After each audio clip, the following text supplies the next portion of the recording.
This week on the Stepback with Andrew Martini, I'll be talking about the Hawks' recent struggles, LaMelo Ball and the surprisingly fun Hornets, what's up with the Bucks, and can the Thunder keep this up?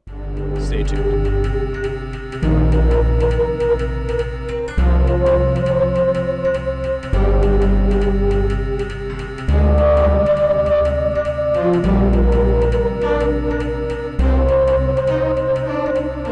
Welcome to the Stepback. I'm Andrew Martini.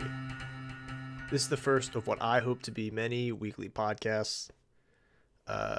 Here I'm just going to be discussing and giving my opinions on what's been going on in the NBA. So let's get right into it. First team I really want to talk about this week is the Hawks. The Hawks had this really hot start, starting 4-1, and then now they're 4-5. They dropped the last four in a row. And I think a lot of that has to do with Trae Young just hasn't looked quite like he did those first 5 games and quite like he was last season. So in those first 5 games, Trae was averaging 15.5 free throw attempts per game. In the 4 since the 4 they've dropped, he's only averaged 6.2 free throw attempts per game. I expect those numbers kind of to even out over the season. I don't know, maybe he's still doing that thing where he dribbles, gets a defender behind him, and he stops. And then he's able to draw the foul there. And I think over the season, it's still going to work. Just not to the extent it was at the beginning of the season. So I expect him to start averaging 10 free throw attempts per game, and that'll start bringing his scoring up a little bit. But you know, since that hot start, they really haven't had any of their big free agent signings. Gallo still hasn't played. Rondo's played a few games, and then Bogdanovich recently just got injured. The reports say it was an avulsion fracture in his knee. There's no timetable for return as of recording this, but that's still a pretty big drop, I would say. Coincidentally, though, back on the free throw attempts thing, Trae started averaging less free throw attempts after Steve Nash complained during that Nets game. So it's a funny thing to think about. This slump for the Hawks also started after the report came out that during a film session, John Collins voiced his complaints with how Trae Young was being utilized, or how he was being utilized. Since those games, John Collins has shot the ball more, gotten more touches, and Trae Young's been trying to facilitate a little bit more. But yeah, I really, without these free agent signings, I think the Hawks they're basically the team they were last year. DeAndre Hunter has looked better. Cam Reddish has looked solid. Kevin Huerter has been decent. When Bogdanovich was playing, it was like 13 points a game. He was okay. I don't know how good this team can actually be. And I think this upcoming, probably next 10 games is really going to show us what the Hawks are really made of.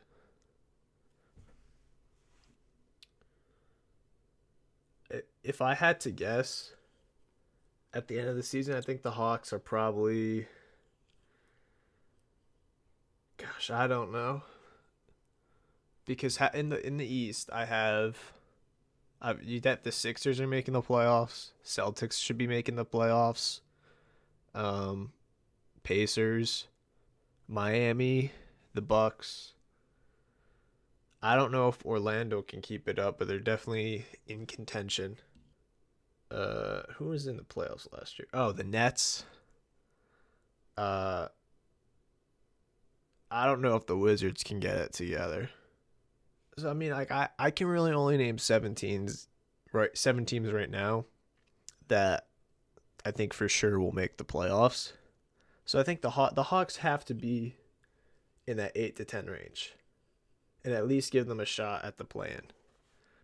I definitely think they're better than some of the bottom teams in the East. They've looked way better than the Wizards. They look better than the Raptors. They look better than the Pistons. So I don't think they're going to be towards the bottom. But it's tough to say where they're going to land because they've just those first 5 games they looked incredible, and these last 4 they've not looked good at all. Speaking of surprises, though, I have absolutely loved the Hornets this season. I really like what they're doing with LaMelo Ball's development. They're not giving him the keys right away.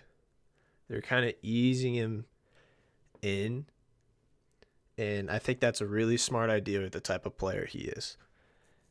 And considering the roster they have around him, they already have 2 really good guards, and Gordon Hayward's another good ball handler. So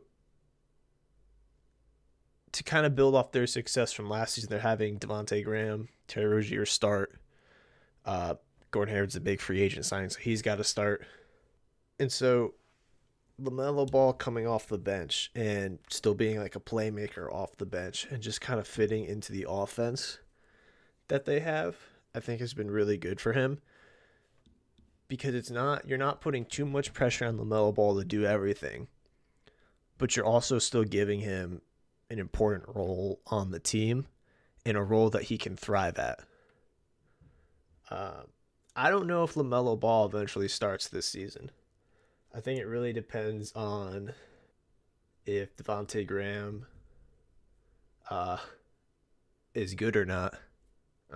This season he hasn't looked quite like he did last season. He's averaging considerably less points per game.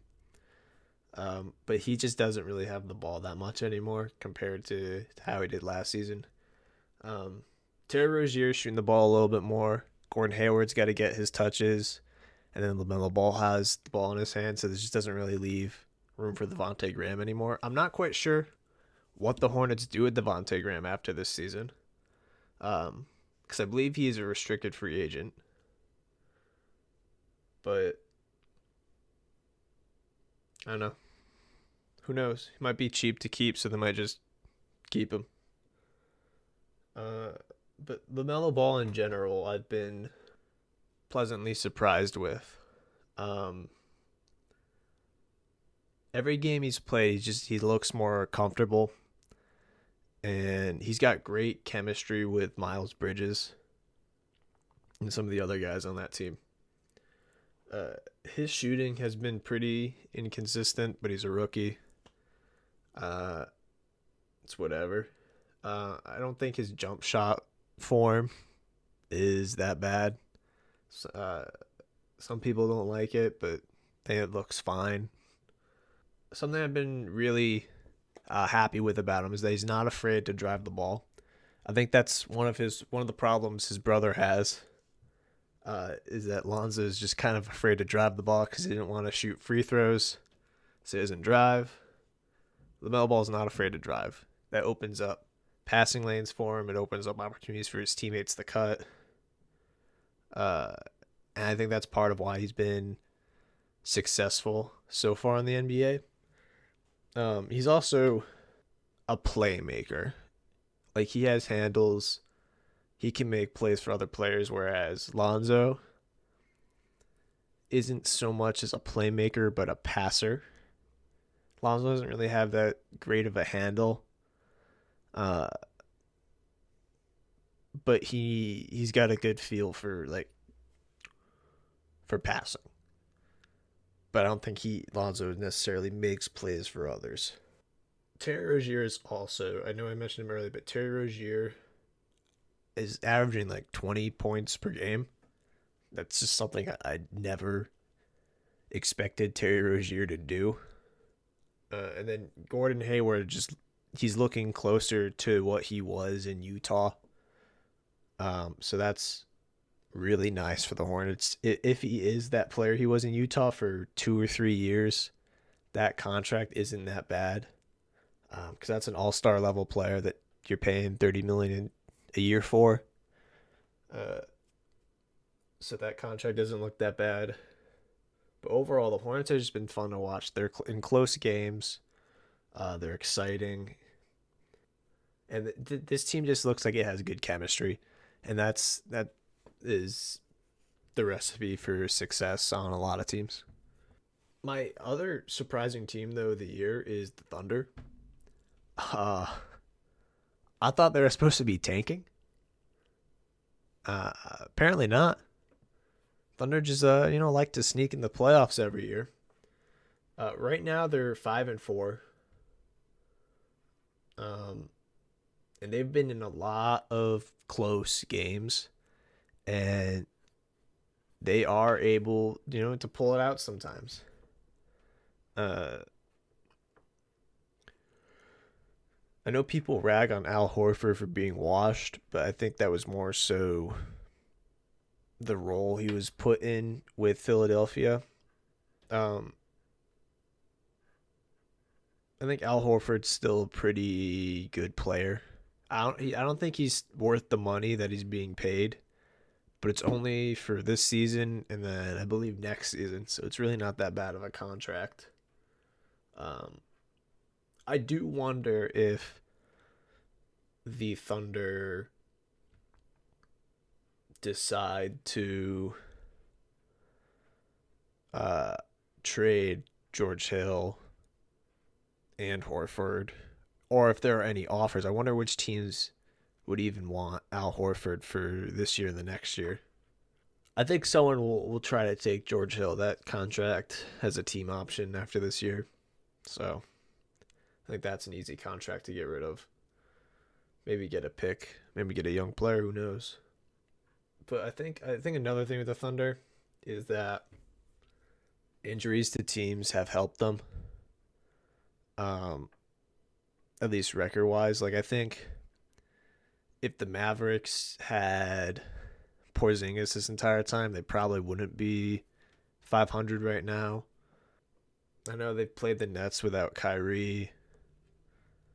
Uh, like it's just, I it hasn't been like too beneficial for them, but it's helped them out a little bit. I think in the coming weeks they'll start to drop. If they are gonna drop, they'll start to lose more games. And I think around game 20 is when we'll know for sure whether this team is actually gonna go for the playoffs or just start tanking. Uh, but this is a great year to tank, and I thought that was the plan for them, or at least not necessarily tank, but just like develop the young players they have. Darius Baisley, Shea, Lou Dort. Lou Dort has shot the ball much better this year. Baisley's been decent. I think Baisley can be a good player for them in the future. I don't know. I don't know what the Thunder are going to do. Last year, everyone thought they were going to tank, and then they went and took Houston to 7 in the playoffs. So Thunder could do anything. But the last team I want to talk about specifically here are the Bucks. Uh, the Bucks don't look quite the same as they did last year, despite what I think to be upgrading the roster. uh, Last year they were first in defensive rating, and this year they're 12th right now. They're not. It's not like they're like bottom of the league. They're kind of in the middle of the league. They're in that middle third of teams. But it's tough to be as good as they were last year without having the defense they did. And I'm not sure what is quite the cause of that, because I think Drew Holiday is a complete upgrade over Eric Bledsoe. The stats might not speak for themselves, but defensively, I think Drew Holiday is much better than Eric Bledsoe. Eric Bledsoe made an all-defensive team last season. Um, they're starting. I think they were starting Wes Matthews last year. I think DiVincenzo is the same, or he fills the same role, or is even a little bit better. The bench is definitely not as good, but I think they have too many good defensive players on this team for the bench to be that much of a difference maker. Some notable defensive differences from, at least percentage wise, from this year and last year. They're 15th in the league in opponents' 3-point percentage. That's around 37%. That's not too much different from last year. They're around like 35%, and they were still 15th in the league. So they're not getting killed from three. Right now, they are 50% from the field, or their opponents are shooting 50% from the field against them. So that could just be, like a 10 game, or 10 or 9 game outlier. Not outlier, but, just like a slump.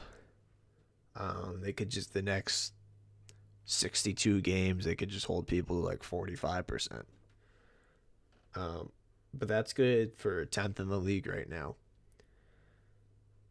But last season, the Bucks were number one when it came to opponents' field goal percentage and opponents' 2-point percentage.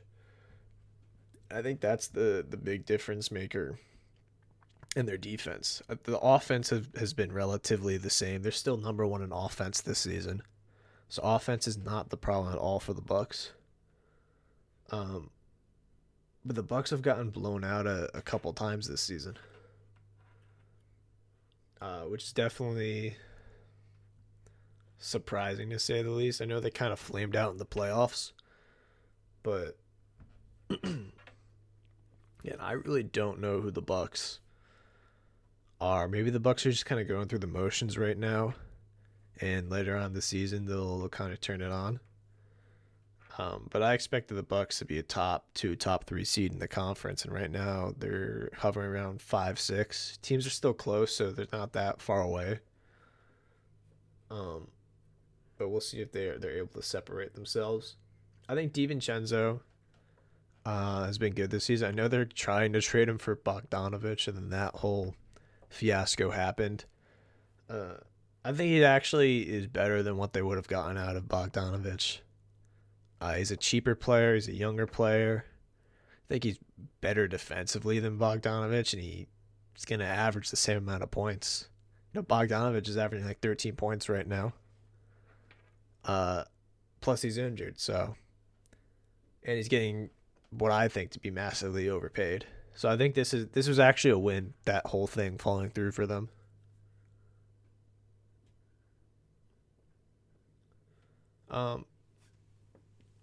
So that's all I got for just teams in general that I wanted to talk about. But every week I want to do power rankings. And I think this week I'm just going to do power rankings 1 through 10.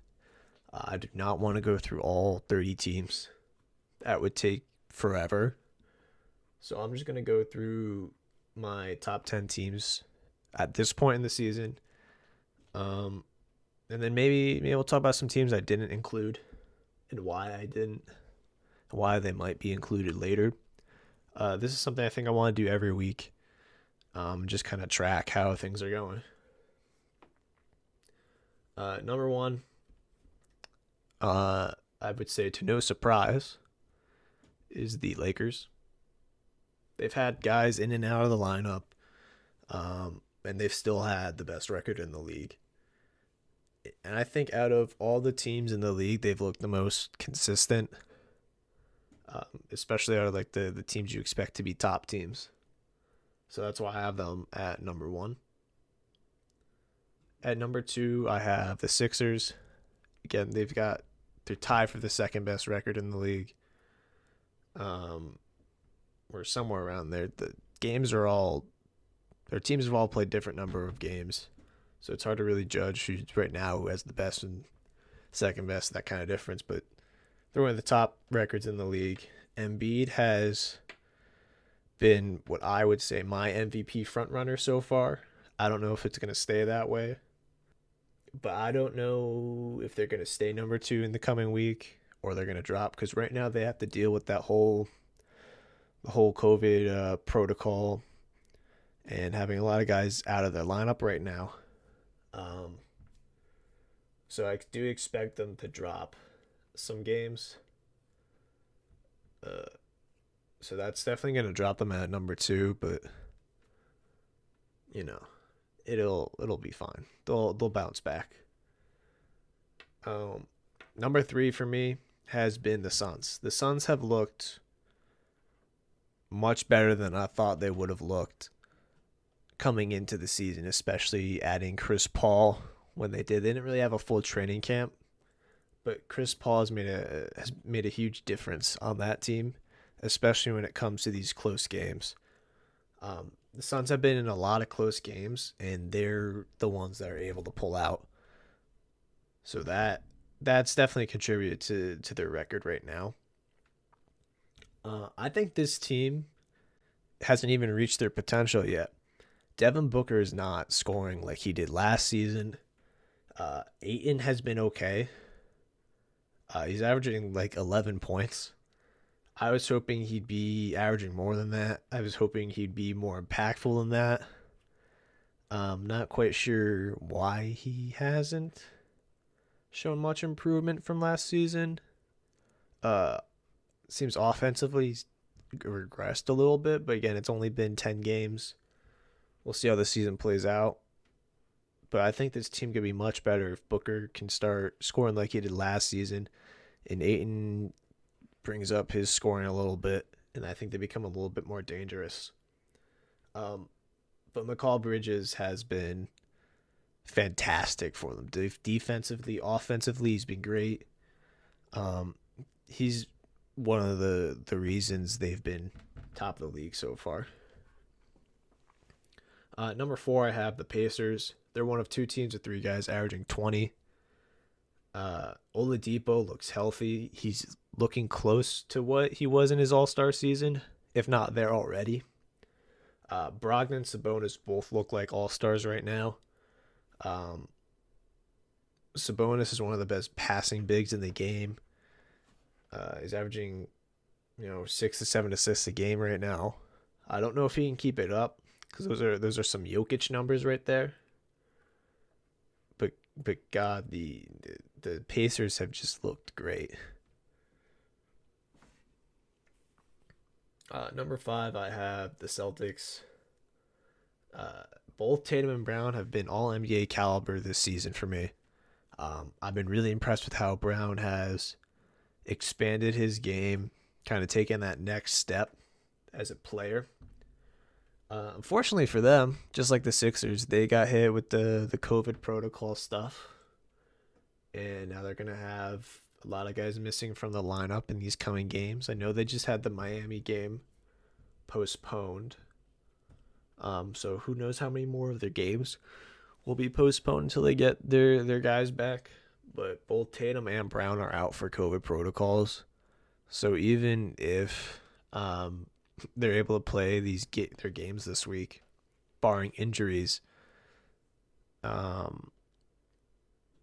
if Tatum and Brown aren't back yet, it's going to be tough to win those games, especially without any of the other players they're missing. At 6, I have the Clippers. The Clippers have a good record right now. They're 7-4, but they've looked inconsistent. They look like they still need playmaking. Their bench has not been very good. Lou Will has just looked like a shell of himself. I know that's just because he does not have the ball in his hands like he did last season. And it doesn't help that the Clippers have just blown a few big leads this season. And they lost one of the games that they blew a lead in against the Warriors. But overall, the Clippers have still looked like the Clippers last season. The Clippers, when they get a big lead, it seems like they just kind of let up.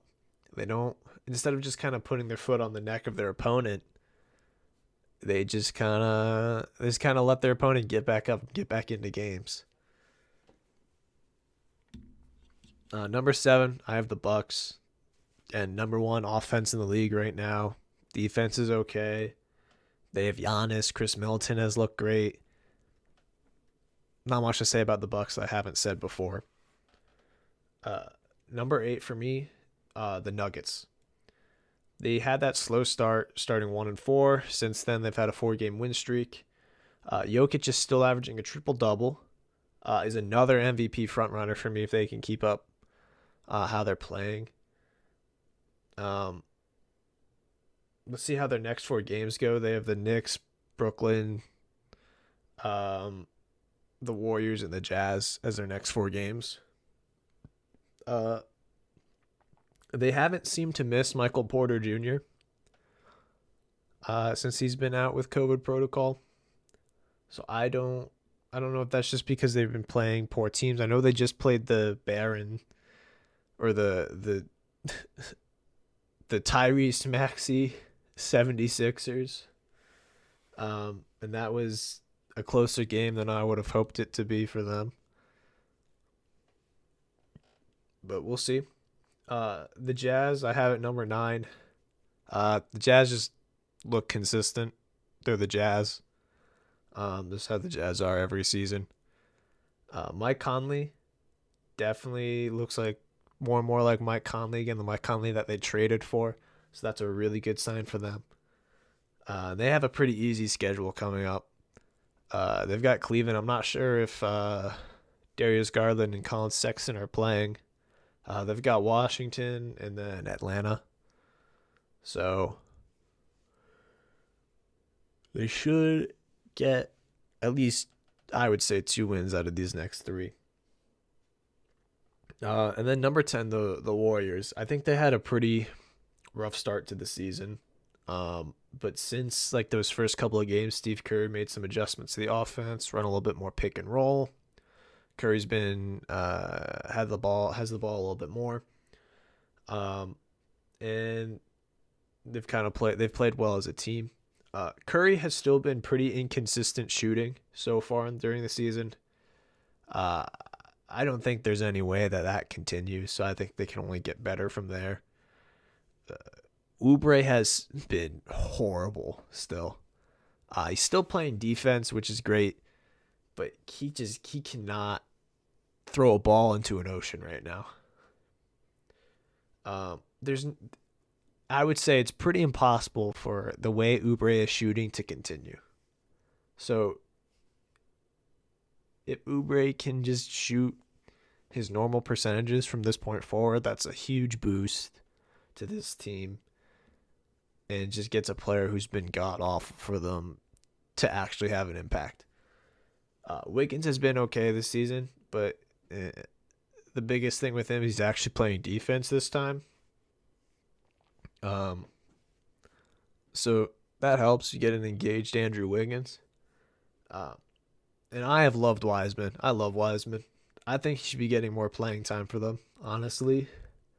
I think the reason he's not is kind of what Draymond Green was saying earlier about the week about him, is that he gets a little bit frustrated when he makes a bad play and he's just got to forget and move on. And so I think that's the reason he's just not playing more, because it's not like he's getting into foul trouble or anything else. He's just not playing that many minutes. And I think that's just either it's because he's a rookie and Steve Kerr just doesn't trust him yet, or something else. So who knows? Some notable omissions, I would say. The Nets. The Nets have been inconsistent even right now. Right now, Kyrie is still MIA. Even with them, they've been inconsistent. So I don't know how the Nets are. They really haven't played that many games together. Orlando, they had that hot start, but they've got an injury bug going on. is not looking good for them. I'm not quite sure where Orlando's going to finish.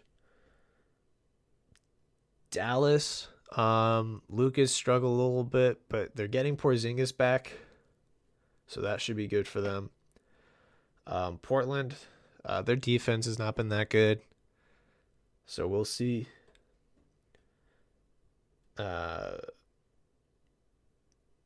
Miami. Miami's right now not even in the playoff picture. I know they haven't played that many games. But regardless, I'm not sure Miami's going to be like a top regular season performing team. They weren't last year. I think they're going to be around the 4, 5, 6 seed again. But Miami's just like a team that like is much better in the playoffs where they can make an adjustment after every game. Just because like they don't have that star player that takes over games. Like Jimmy Butler's a great star player, but he doesn't take over every game. And again, here has been okay. Duncan Robinson's been Duncan Robinson. Bam's and Bam. Everyone's just playing like they are. They are just a better team in the playoffs because they can make those adjustments. I think that's it though for notable omissions. Yeah, I'm not quite sure which teams I would have uh, in this top 10. Maybe in the future, who knows? Maybe the Knicks are like really good, and then they sneak their way into the top 10. That'd be fun, right? That's all I got for this week on the Step Back with Andrew Martini. I've been Andrew Martini. This has been the Step Back. I'll see you next week.